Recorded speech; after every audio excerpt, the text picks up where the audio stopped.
Last year, an associate of mine made a speech at his mother's funeral. She lived to the incredible age of 106. I'll put a link to the ceremony below.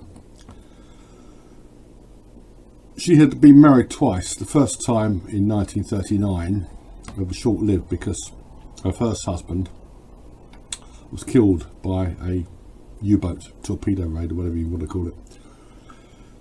And she went on to marry her second husband, which was his father. One amusing thing he said at the funeral was that, unfortunately, her first husband was killed during the Second World War. Of course, if her first husband hadn't been killed, she would have met her second husband and he wouldn't have existed. What is this to do with reparations for slavery? Well, if slavery hadn't happened, in particular the transatlantic slave trade, and obviously slavery went back thousands of years before that, but if the transatlantic slave trade hadn't happened, none of these people who are screaming for reparations now would exist. None of us would exist because the history of the world would have been different. The further back in time we go, the more a seemingly insignificant event can have enormous effects on the future. For example, Henry VIII, our tyrant king, was the second son of Henry VII.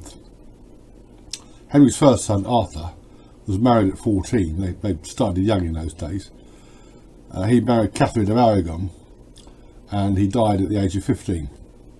Then years later, Henry married his brother's widow, and I'm sure we all know, those of you who know real history as opposed to the pseudo history taught by these idiots of Afrocentrists, or whatever they want to call them. Henry was unable to, his first wife was unable to give him the son he wanted, the legitimate son. So he divorced her and married Anne Boleyn. If Arthur had lived, the entire history of England and of the world would have been different. There was the sacking of the monasteries. If Henry had not come to the throne, if Arthur had ruled, then wars that were fought wouldn't have been fought. Wars that weren't fought would have been fought. Would the First World War and the Second World War have happened? Would America have been colonised? The entire history of the world would have been different. None of us would exist. And if you apply that to the transatlantic slave trade, what's the reparations for? Now, admittedly, the ancestors of black Africans suffered, but all our ancestors suffered. They suffered from lack of technology, for example. You can go to your refrigerator, pull out a beer or Coke or bottle of milk. Who could do that in medieval England? Vaccines are a controversial subject, but they've certainly saved lives. Polio vaccine and so on. If the slave trade hadn't happened, the transatlantic slave trade, Africans wouldn't have benefited from all these things. Listen to this woman. Believe it or not, she is an actual professor and a total idiot. And it's like, no, that's what white humans did. White human beings thought there's a world here and we own it. Prior to them, black and brown people have been sailing across oceans, interacting with each other for centuries without total subjugation, domination, and colonialism, right? It's difficult not to laugh at such ignorance, but this sort of garbage is being spewed out by our universities, has been for decades. The reality is that brown humans did sail the seas and they did subjugate other races. Ever heard of the Mongol Empire? Ever heard of the Ottoman Empire? One that existed for 600 years? There was even a Tibetan Empire at one stage. As for Africans, the reality is that where the white man hadn't trod, or the Arab before him, the African lived in abject poverty. He never built anything more sophisticated than a mud hut. He never got round to inventing the wheel. That's the reality. This is how Africans lived in the 1930s. One pygmy attaches a large fruit to a rope and whirls it swiftly at rope's length. The others attempt to hit the fleeting object by casting their spears at it.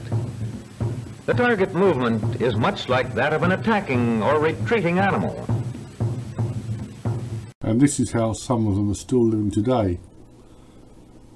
Mosquito nets are provided by those wicked, racist white people.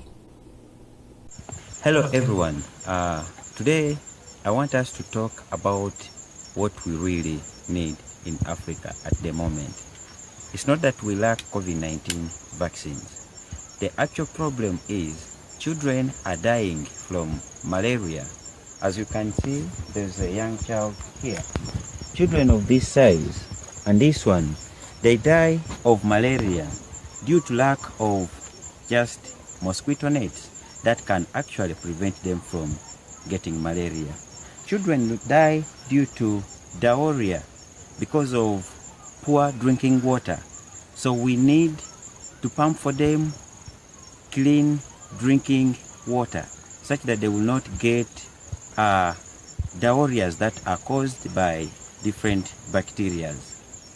They don't die because they lack vaccines, but they die because they lack simple things like mosquito nets.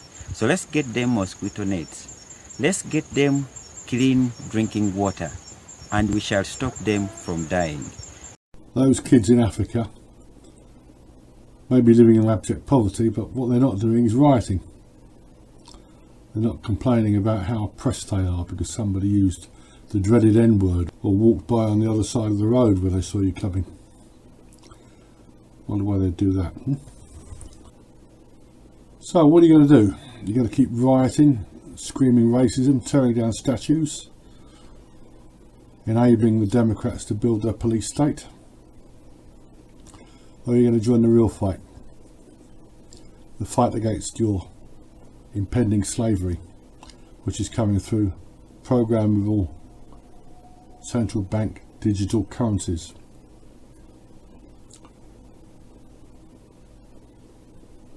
If you want to join the real fight, not against capitalism but against finance, check out my financial reform website and check out some of my other writings like The Man Who Invented Racism. I'll put links to both below. Then you'll understand, hopefully, that you've been fighting something that isn't there. That all this whining about racism and reparations for the suffering of your ancestors from a bygone era is nothing but a distraction.